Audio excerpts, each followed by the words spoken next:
The lobby went silent when my daughter-in-law screamed, "Don't talk to the old lady, she's just the maid." My son laughed so hard he wiped tears from his eyes. They had no idea I owned the hotel we were standing in.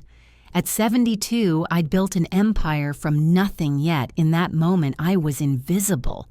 I didn't shout back or reveal who I was. I simply picked up my suitcase and walked toward the elevator, knowing that this humiliation would be the last time anyone treated me like I didn't matter. I had been so hopeful when Marcus invited me to join his family on a vacation to Clearwater Beach. It had been years since we'd spent real time together. He said it would be good for all of us, me, him, his wife Isla, and their 2 children, Emma and Jake. I didn't know then that family vacation really meant free babysitter. The drive to the Ocean View Resort took 4 hours, and I sat quietly in the back seat as they chatted about spa appointments, golf reservations, and dinners that didn't include me. When I tried to join the conversation, Isla answered with clipped politeness, while Marcus stared out the window. I told myself they were just distracted. I wanted so badly to believe we could reconnect. What none of them knew was that Ocean View Resort was mine. I had built it brick by brick after my husband died when Marcus was 12. I had cleaned rooms, managed bookings, and saved every dollar until I owned 17 hotels across 3 states. But I never told my family. I wanted Marcus to love me for who I was not, for what I had built.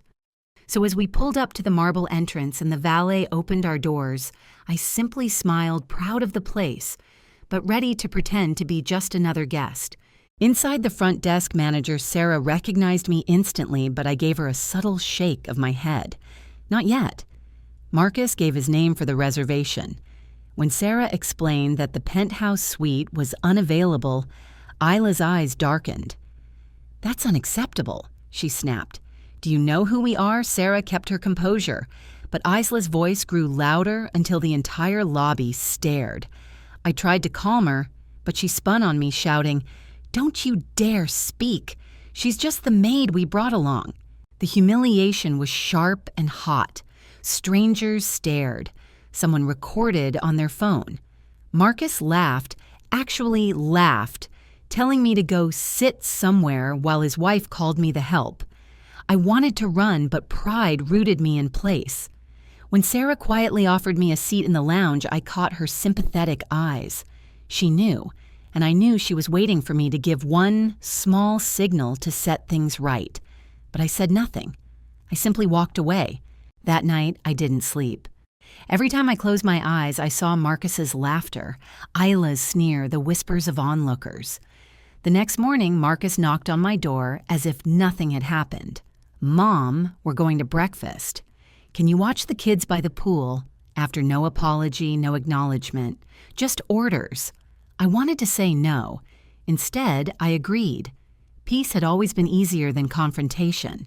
At breakfast, Isla treated the servers like servants she owned, ordering with icy precision. My grandchildren ignored me, glued to their tablets. When I reached to smooth Emma's hair, Isla snapped, "Don't touch her." Every small gesture of affection was met with correction. Between bites of toast, Isla laid out my duties for the day: sunscreen, snacks, nap times.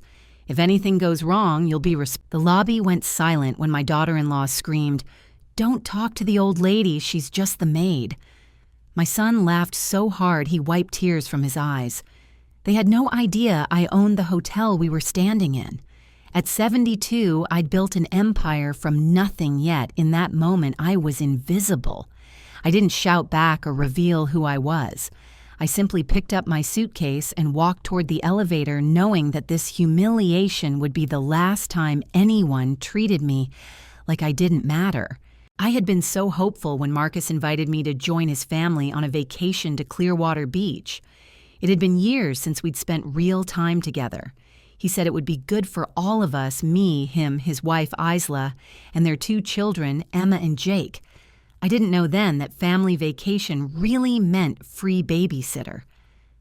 The drive to the Ocean View Resort took 4 hours, and I sat quietly in the back seat as they chatted about spa appointments, golf reservations, and dinners that didn't include me.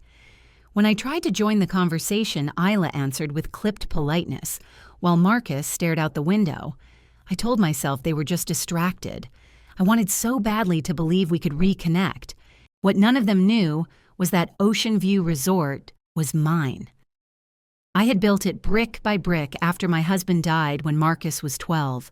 I had cleaned rooms, managed bookings, and saved every dollar until I owned 17 hotels across 3 states. But I never told my family. I wanted Marcus to love me for who I was not, for what I had built.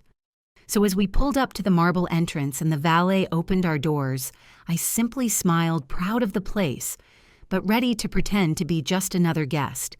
Inside, the front desk manager, Sarah, recognized me instantly, but I gave her a subtle shake of my head. Not yet. Marcus gave his name for the reservation. When Sarah explained that the penthouse suite was unavailable, Isla's eyes darkened. "That's unacceptable," she snapped. "Do you know who we are?" Sarah kept her composure, but Isla's voice grew louder until the entire lobby stared. I tried to calm her, but she spun on me, shouting, "Don't you dare speak! She's just the maid we brought along." The humiliation was sharp and hot. Strangers stared. Someone recorded on their phone. Marcus laughed, actually laughed, telling me to go sit somewhere while his wife called me the help. I wanted to run, but pride rooted me in place. When Sarah quietly offered me a seat in the lounge, I caught her sympathetic eyes. She knew, and I knew she was waiting for me to give one small signal to set things right. But I said nothing. I simply walked away. That night, I didn't sleep. Every time I closed my eyes, I saw Marcus's laughter, Isla's sneer, the whispers of onlookers. The next morning, Marcus knocked on my door as if nothing had happened. "Mom, we're going to breakfast. Can you watch the kids by the pool?" After no apology, no acknowledgement, just orders. I wanted to say no. Instead, I agreed. Peace had always been easier than confrontation. At breakfast, Isla treated the servers like servants she owned, ordering with icy precision. My grandchildren ignored me, glued to their tablets. When I reached to smooth Emma's hair, Isla snapped, "Don't touch her." Every small gesture of affection was met with correction. Between bites of toast, Isla laid out my duties for the day: sunscreen, snacks, nap times. "If anything goes wrong, you'll be responsible," she said, not looking at me. Marcus kept scrolling on his phone. Later, by the pool, I tried again to connect. "Good morning, sweetheart," I said to Emma. She didn't look up. Then she asked, "Mom says you used to clean houses for rich people. Is that true?" My heart twisted. "No, darling," I said softly. "I built hotels." Jake glanced up. "Mom says you make that up because you're embarrassed about being poor." The cruelty of it stole my breath. They weren't just ignoring me, they had been taught to pity me. When Marcus and Isla returned from the spa, relaxed and glowing, they barely noticed my exhaustion. "Tomorrow, same thing," Isla said, waving her manicured hand. "We're golfing." I nodded, but inside something cracked. That night, staring out at the ocean I had once dreamed of owning, I realized I wasn't part of a family vacation at all. I was staff, and worse, I was paying for it. The next day, they claimed they were going to a nearby wine region, but when I took a walk through the gardens, I heard voices behind a cabana. Isla's laugh, Marcus's voice. They weren't at any vineyard. I froze behind a palm tree and listened. "She's getting old," Isla said. "Old people don't live forever. Marcus is an only child, so everything will come to us eventually. The question is how long we have to wait." My stomach turned to ice. Then Marcus's voice, "Mom. She's broke. I've been supporting her for years." Lies. Every word. I had been paying their mortgage, their children's school, their credit cards. "She's like a pathetic pet," Isla added. "The minute she needs real care, she's going to a state facility." They laughed together about my death, like it was an inconvenience delayed. I stumbled back to my room and locked the door. The betrayal hollowed me out. My own son, my flesh and blood, thought of me as a burden. My daughter-in-law saw me as disposable, and the grandchildren I adored believed I was a liar. Then my phone rang. It was Sarah.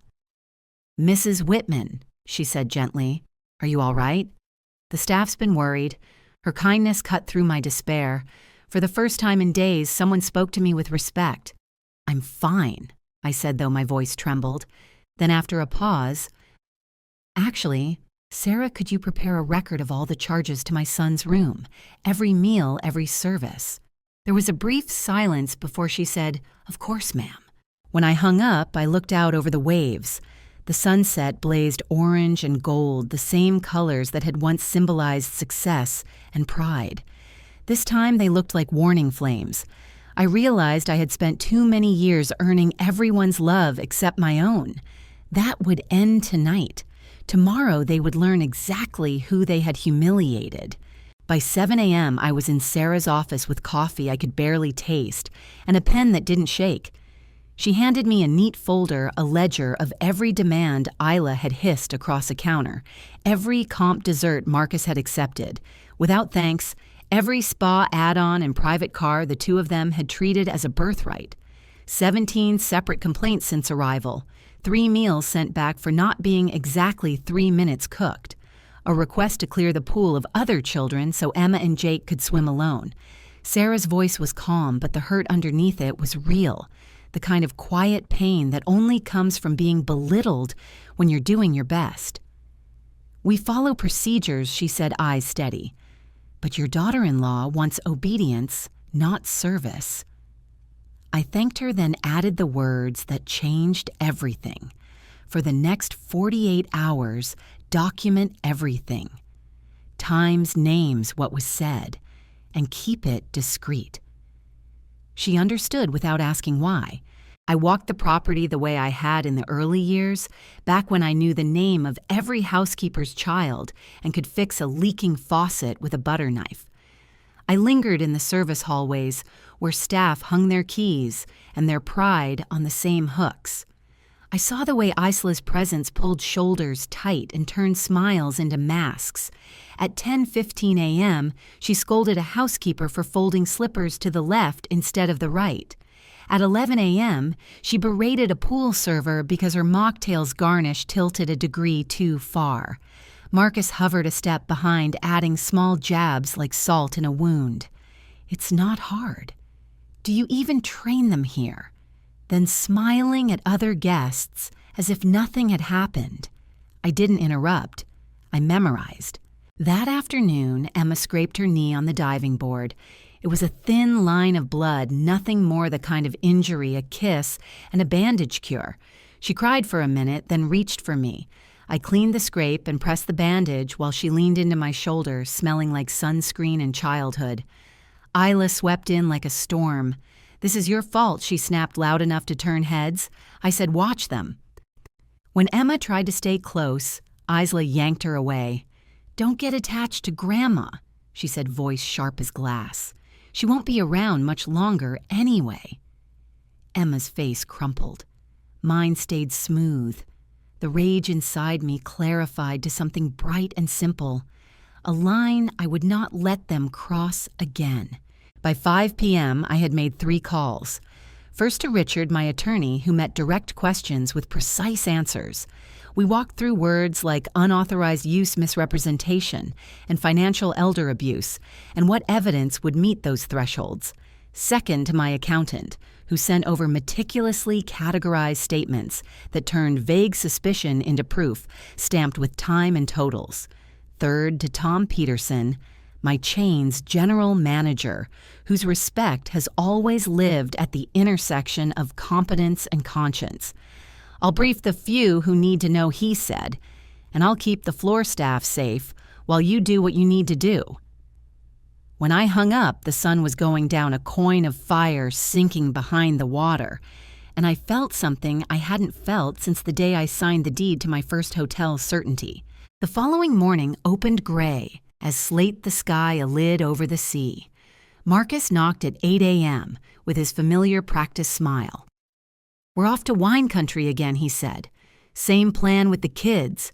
I studied the man in front of me, the boy I'd once taught to tie a tie in the bathroom mirror while he practiced speeches for student council. He stood a little too straight, like someone rehearsing decency. "Enjoy your trip," I said, and shut the door gently before the old ache could take root. I took the children to the kids' club and watched them melt into games and laughter that required no performance. Then I met Sarah in a small back office at 9:30 a.m., where she set a second folder on the desk. The notes were crisp and complete quotes, times names. I added them to my growing file, a lattice of truth thick enough to hold weight. "Tonight," I said, "we're going to use the Sunset Terrace." Sarah blinked. "Everyone knows the terrace. It floats above the sea and makes ordinary people feel extraordinary, which is why it's so often misused." "Isla has already booked it," Sarah said carefully. "A private dinner with some new friends." I nodded. Perfect. After lunch, I walked the lobby floor past the twin chandeliers, whose crystals I had ordered from an Italian factory 2 decades ago. Guests checked in. Couples held hands, a child spun in circles, while his father pretended not to watch. Life in all its small, ordinary courage kept moving. I stopped at the concierge desk and thanked David, the server from breakfast, for doing his job with grace. He looked at me with the frankness of youth. "We know who you are," he said softly, "and we noticed when they forgot." I smiled in a way that made the muscles near my eyes ache. "Thank you," I said. "Keep noticing." At 3 p.m., Richard called back with final confirmations. The case was solid. If I chose to press charges for the months of personal cards, used like a family wallet, the law would stand beside me. He did not push. He simply gave me the contours of a choice that had taken me a lifetime to approach. At 4:30 p.m., I spoke with Detective Morrison, who requested a call when I wanted officers present but out of view. "Quiet entry," he said. "We can do that." I thanked him, and for the first time in days, exhaled without tasting salt. The hours before dinner stretched taut. I dressed in a slate dress that fit like resolve and pinned my hair the way I had for my first board meeting when a banker told me to bring a man next time if I wanted to be taken seriously. At 6:45 p.m., I walked the corridor toward the Sunset Terrace. Inside, laughter clinked against glassware. Isla's voice rose above the room in bright practice notes. Marcus's chuckle followed behind like a metronome. Beyond them, the ocean breathed in the windows, steady and patient. I took the head of the table in my hands, not with force, but with ownership, and waited until the conversations thinned to ripples and the room could hear itself. Actually, I said, my voice, even my gaze on the woman who had mistaken cruelty for power. "It's time for an honest conversation." Forks paused. Smiles loosened. Isla turned with a flash of irritation, becoming fear. I felt the room tip toward the moment I had built, piece by deliberate piece, and I placed the folder on the linen where everyone could see. The room went still, the only sound the soft hiss of the ocean through the glass. Isla blinked at me, a smirk beginning to form until she saw the stack of papers in my hands. "What are you doing?" she asked, her tone brittle. "I told you to take the children outside." I smiled, calm and unhurried. No Isla. "I think the children should stay. They deserve to hear the truth, too." A ripple of discomfort moved around the table. The guest people Isla had met days ago and already bragged to about her wealth shifted in their seats. Marcus's face flushed the color of the wine, spilling from Isla's overturned glass. "Mom," he began quietly, warning in his tone. "Please not here." I turned toward him and let the silence stretch. "Oh, Marcus," I said softly. "You laughed when your wife called me the maid. You told people I was a burden. If not here, then where would be appropriate?" I took a step forward, laying the documents flat on the table. "My name is Norma Whitman," I said, clearly projecting so every word carried. and I am the owner and founder of Whitman Hospitality Group, the company that owns this hotel, the Ocean View Resort." For a moment, no one breathed. Then came the gasps, the soft, incredulous kind that follow a secret detonating in public. One of the guests, a gray-haired man from Boston, looked from me to Marcus with dawning recognition. "This is your mother," he said. "The owner." Isla's lips parted soundlessly. "That's impossible," she stammered. You can't be serious." "Oh, but I am," I replied, flipping open the first page of the folder. "Here's the property deed with my signature." And here I continued sliding another document toward them is the financial report for the Whitman Group's 17 properties. Total valuation, $47 million. My voice remained steady as I reached the last sheet. "And this is a record of the expenses charged to my accounts by you and my son. Over $68,000 in the last 6 months." The color drained from Marcus's face. Isla clutched his arm as if the gesture might make her look innocent. "Norma, we can explain," she said, her voice trembling now. "It was a misunderstanding. You said we could." "I said you could use my cards for emergencies," I interrupted. "Spa treatments, shopping sprees, private golf lessons, those aren't emergencies. And humiliating me in front of my own staff, that's not family." The table sat frozen. The only sound was the faint clink of a wine glass as one of Isla's new friends pushed it aside suddenly, uncomfortable being near her. I turned to my son. "Marcus, do you know what it feels like to stand in your own hotel lobby while your son laughs as his wife calls you the maid?" He opened his mouth, then closed it again. I could see the fear of exposure of consequence eclipsing any shame. "Mom, let's talk privately," he said again, quieter this time. "You're upset." I leaned forward, meeting his eyes. "You think I'm upset because of money? No, Marcus. I'm angry because I raised you to be kind, and you became cruel. Because I gave you everything and you let a woman who loves herself more than her children convince you that your mother was worthless." Isla slammed her napkin down, her voice shaking with fury. "You can't do this to us, we're your family." I took out my phone, pressed one button, and lifted it to my ear.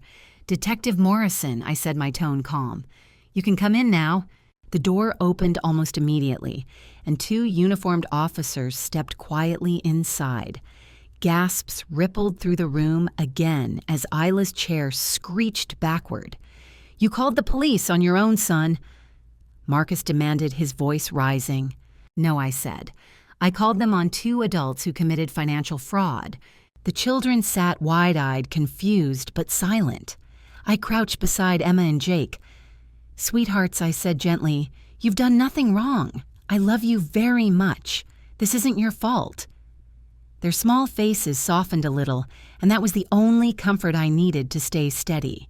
Mrs. Whitman, the detective, said, "Are these the individuals you wish to file charges against?" "Yes," I replied simply. "They have misused my finances and my trust." Isla lunged to her feet. "This is insane," she cried. "You're senile. She's senile." The detective's partner stepped between us, calm but firm. "Ma'am, you need to sit down." Marcus's voice cracked. "You're destroying our family over money." I met his eyes one last time. "No, Marcus, you destroyed it when you forgot what family means." As the officers read them their rights, I turned away. The guests had already fled, murmuring excuses and avoiding my gaze. I stood at the window and watched the moon rise over the dark water, its reflection broken by waves, but still bright. When the door closed behind the detectives, I felt the silence return, clean, absolute, and earned. In the days that followed, everything moved fast. Richard handled the legal side, and the evidence spoke louder than any emotion could. The charges, credit card fraud and elder financial abuse, were impossible to refute. Within a week, Marcus and Isla accepted a plea deal to avoid prison. Their names appeared in headlines, "Hotel Heiress Exposes Family Fraud." I didn't speak to reporters. The truth didn't need my voice, it carried itself. I canceled their credit cards, revoked their access to every account, and cut the monthly payments I'd been making toward their mortgage. Within 30 days, they lost their house. The friends who once flocked to their dinner parties stopped answering calls. Even their precious country club membership vanished when the bills went unpaid. I watched from my penthouse overlooking the bay, not with satisfaction, but with relief. Justice wasn't revenge. It was peace restored. For years, I had been feeding a beast of entitlement that grew fat on my silence. Now it starved. 3 months later, I received a letter. The return address was Marcus's apartment, but the handwriting was Isla's shaky, desperate. "Please forgive us," it began. "We've learned our lesson. The children miss you." Marcus realizes how wrong he was. We want to make things right. I read it twice, then folded it neatly and filed it beside the court documents. Forgiveness was one thing, foolishness was another. Their words weren't remorse. They were hunger disguised as apology. I never replied. Instead, I focused on something that mattered. I sold 2 smaller hotels and used the profits to start the Whitman Foundation, a nonprofit dedicated to helping seniors who had suffered abuse or neglect at the hands of their families. Within months, the foundation became my real home, a place filled with people who understood that respect cannot be demanded, only earned. The Whitman Foundation became the second act of my life. We opened our offices on the top floor of my newest hotel in downtown Tampa, sunlight spilling through the same kind of glass that once framed my loneliness. This time, it framed purpose. We offered free legal help to seniors who'd been swindled by relatives, counseling for those whose families had abandoned them, and workshops on financial literacy. I poured every ounce of energy into it, the kind of tireless drive that had built my empire decades earlier.